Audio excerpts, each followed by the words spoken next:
Hello বন্ধুরা, কেমন আছেন সবাই? আশা করি সবাই খুব ভালো আছেন। আমি খুব ভালো আছি। আজকে তো ভিডিওটা দেখেই ফার্স্ট বুঝতেই পারছেন, এটা ছিল একটা বিয়ে। বিয়ে বাড়ি, এখন বিয়ের সিজন চলছে আর বিয়ে বাড়ি তো সবাই অনেক পাচ্ছেন আশা করি। আমার কিন্তু এটা এই সিজনের ফার্স্ট বিয়ে বাড়ি ছিল, এবং এই বিয়ে বাড়িটা আমার জন্য একটু বেশি স্পেশালও ছিল, কারণ আজ আমার ছোট্টবেলার একটা বন্ধুর বিয়ে। ছোট্টবেলা মানে একদম ছোট্টবেলা, আমরা নার্সারি থেকে এই বন্ধুর সঙ্গে আমার ফ্রেন্ডশিপ ছিল। আমরা একদম ছোট্ট থেকে দুজনকে চিনি, জানি, সব কিছু জানি দুজনের ব্যাপারে। আর ভাবো, দেখতে দেখতেই ও বড়ও হয়ে গেল আর ওর বিয়েও হয়ে যাচ্ছে। আমি তো শুধু সেদিনকে এটাই ভাবছিলাম যে তোর বিয়ে হয়ে যাচ্ছে। বারবার আমি ওকে এটাই বলছিলাম, ভাব তোর আজকের বিয়ে, তুই এবার থেকে বউ হয়ে যাবি কারোর বাড়ির। এইসব নিয়ে আমরা অনেক গল্পও করছিলাম। অনেক রকম ইমোশন মিশেছিল সেদিনকে আমার মধ্যে, যে আমার বন্ধুর বিয়ে হয়ে যাচ্ছে।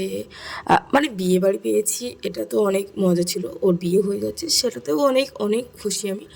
কিন্তু তাও যেন কোথাও গিয়ে এরকম বারবার মনে হচ্ছিলো যে ওর বিয়ে হয়ে যাচ্ছে। আর আমি তো এখন অন্য জায়গায় থাকি, ওর সঙ্গে সেভাবে দেখাও এখন হয় না, খুব কম দেখা হয়। কথা হয় আমাদের মধ্যে, বাট দেখা খুব কম হয়। আর ওর সঙ্গে আমার এইটা অনেক দিন পর দেখা হচ্ছিলো, ওর একদম বিয়েতে। বিয়ের আগে আমাদের একটা প্ল্যান ছিল দেখা করার, বাট ওর সময়ের অভাবে, বলবো না ওর সময়ের অভাবে, আমার শুধু মেনলি সময়ের অভাবে আর দেখাটাও আমাদের হয়ে ওঠেনি। তো একদম ডিরেক্ট আমরা ওর বিয়েতে গিয়ে দেখা করেছি। আর দেখো, ওর এখানে চলছিল ফটো সেশন, আর ওকে দেখতে জাস্ট অসাধারণ লাগছিল। আর ও বারবার দেখছিল আমি কি করছি। তো এইগুলো না, সত্যি বলতে অনেক মিক্স ফিলিংস তো থাকেই। আর ছোটোবেলার বন্ধুর যখন বিয়ে হয়ে যায়, ভালো লাগা তো থাকে, যেটা বললাম। বাট হ্যাঁ, অনেক মনে হয় যেন বন্ধু পর হয়ে যাচ্ছে, এরকম একটা মনে হয়। কিন্তু না, আমি জানি ও ছোটোর থেকে আমরা যেমন ছিলাম তেমনই থাকবো, আমরা পর হইনি আর হবও না।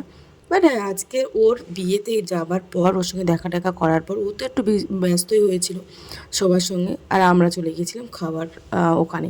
খাবার এখানে বলতে, এখানে ছিল টিফিন যেগুলো ছিল আর কি, স্যাটারে যেগুলো ছিল আর কি। তো সেগুলোর মধ্যে ছিল চিকেন পকোড়া, পনির পাসিন্দা, সরি ওটা পনির পাসিন্দা বলে নাকি পনির পকোড়া বলে, আমি সত্যিই জানি না, বিশ্বাস করো। আর ছিল ফুচকা।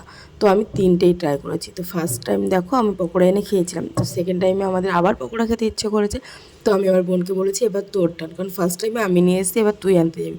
তো যেতেই চাইছিল না, তারপর অনেক জোর করে রাজি করিয়ে ওকে পাঠানো হয়েছে। তো ও গেছে। তোমরা ভাবতেই পারো আমার বন্ধুর বিয়েতে হচ্ছে আমার বোন কেন, আজ অ্যাকচুয়ালি ও তো আমার বন্ধু, বাট আমাদের ফ্যামিলিগত একটা মানে ইয়ে আছে, যোগাযোগ আছে আমাদের। তো ও আমাদের ফ্যামিলির দিক থেকে এগিয়েছিল। আর সত্যি কথা বলতে, আমি এখন যেখানেই যাই আমার বোনকে নিয়ে যাই, মানে ও ছাড়া আমি চলি না, ও আমাকে ছাড়া চলে না। আর এখন আমরা এতটাই বিজি হয়ে গেছি যে যার লাইফে, আমি যে ওর রিসেপশনটাতেও আমি অ্যাটেন্ড করতে পারিনি, শুধু ওর বিয়েটাই অ্যাটেন্ড করতে পেরেছিলাম। তো সেটা নিয়েও ও বলছিল কেন রিসেপশনে আসবি না। তো আমি বললাম দেখ, যেতে তো পারবো না। বাট এখানে ফুচকা টুচকা খুব এনজয় করে খাচ্ছিলাম, সত্যি বলতে, বিশ্বাস করো। তারপর ওর বিয়ের মণ্ডপ, আর এই ভিডিওগুলো আমি তোমাদেরকে নেক্সট ভিডিওতে দেখাবো। ওর মেন কোর্সে, বিয়ের মেন কোর্সে কী ছিল আর ওর বিয়েতে আর কী কী করলাম, সেগুলো তোমাদেরকে আমি নেক্সট ভিডিওতে দেখাবো। তো চলো, আজকের জন্য এই পর্যন্তই। আবার নেক্সট একটা ব্লগে তোমাদের সঙ্গে দেখা হচ্ছে। তো অবশ্যই আমার ব্লগ যদি ভালো লেগে থাকে তাহলে লাইক, কমেন্ট অ্যান্ড শেয়ার করে দিও। আর নেক্সট এই যে ব্লগটা আসবে, ওর বিয়ে নিয়েই আসবে। তো সেখানে বলবো আমাদের ফ্রেন্ডশিপটা ঠিক কীরকমভাবে এতদিন গেছে, বা এতদিন আমরা আমাদের ফ্রেন্ডশিপটাকে রাখতে পেরেছি, সেটাও তোমাদেরকে নেক্সট ব্লগে জানাবো। তো চলো, আজকের জন্য বাই।